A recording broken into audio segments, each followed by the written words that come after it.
ഇപ്പോഴും ഞാൻ ഈ ഒരു വീട് വാടകയ്ക്ക് വരുന്നതിന് മുമ്പ് ഞാൻ വേറൊരു താമസം എടുത്തത്. ആ താമസ സമയത്ത് അവിടെ നിന്ന് റൂം മാറേണ്ട അവസ്ഥ വന്ന സമയത്ത് അടുത്ത റൂം നോക്കുകയാണ്.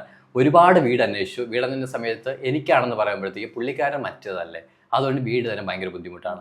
ഞാൻ അത് ഒരുപാട് അന്വേഷിച്ച സമയത്ത് എന്നിട്ടാണ് അവസാനം ആ സമയത്ത്. പക്ഷെ ഞാൻ ഒന്നിനോട് റിയാക്ട് ചെയ്തിട്ടില്ല. ഞാൻ റിയാക്ട് ചെയ്ത ഒരൊറ്റ സമയം മാത്രമേ ഉള്ളൂ. ഞാൻ ബിഗ് ബോസ് കഴിഞ്ഞ് പുറത്തേക്ക് ഇറങ്ങിയിട്ട് ഞാൻ കൊച്ചിയിൽ ഷൂട്ടിന് പോകുമ്പോൾ ട്രിവാൻഡ്രത്ത് റെയിൽവേ സ്റ്റേഷനിൽ വെച്ചിട്ട് ഒരു 5 ബോയ്സ് നിൽക്കുകയായിരുന്നു. അതെ, സെൽഫി എടുക്കാൻ. അതെ, 2 ബോയ്സ് എൻ്റെ അടുത്ത് നിന്ന് സെൽഫി എടുത്തായിരുന്നു. എന്നിട്ട് 3 പേരൊന്നും സെൽഫി എടുത്ത്, 2 പേര് എൻ്റെ അടുത്ത് വന്നില്ല. അവർ മാറുന്ന സമയത്ത് ഒരു നമ്മുടെ റെയിൽവേയിൽ അവിടുത്തെ ഒരു പോലീസ് സ്റ്റേഷനിൽ ഒരു പോലീസുകാർ പുള്ളിക്കാരി ഉണ്ടായിരുന്നു. പുള്ളിക്കാരി ദൈവം സഹായിച്ച് അവർക്ക് എന്നെ അറിയായിരുന്നു.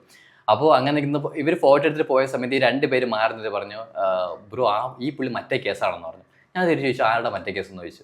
അപ്പോഴത്തേക്കും നമ്മൾ ഒന്നുമില്ല കേട്ടോ, ഒന്നുമില്ല. ഞാൻ പറഞ്ഞു, അല്ല നീ പറഞ്ഞിട്ട് പോയത് ആരെയും മറ്റേ കേസ് എന്ന് ചോദിച്ചു. അപ്പോഴത്തേക്കും നമ്മൾ ഒന്നുമില്ല എന്ന് പറഞ്ഞു. അപ്പോൾ ഈ പോലീസുകാർ പുള്ളിക്കാരൻ്റെ അടുത്തേക്കുന്നു. എന്ന് വെച്ചാൽ എന്താ പ്രശ്നം എന്ന് വെച്ചാൽ ഞാൻ പറഞ്ഞു, മാം ഈ പുള്ളിക്കാരൻ എന്താ ഈ മറ്റേ കേസ് എന്ന് പറഞ്ഞു, എന്താ ഈ മറ്റേ കേസ് എന്ന് ചോദിച്ചു.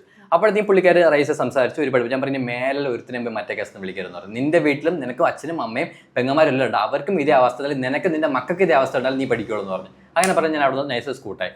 അപ്പോൾ ഞാൻ മനസ്സിലാക്കിയത്, നമ്മൾ ചോദിക്കേണ്ടത് മുഖത്തേക്ക് ചോദിച്ചു കഴിഞ്ഞാൽ തിരിച്ച് വേറൊരു പ്രശ്നം ഉണ്ടാവില്ല.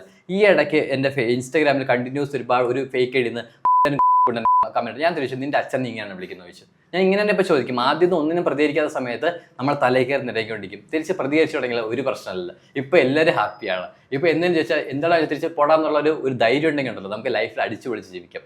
ആരെയും മൈൻഡ് ചെയ്യേണ്ട, നെവർ ഗിവ്, ലൈഫ് അടിച്ചു പൊളിച്ച് മുന്നോട്ട് പോകും. That's it.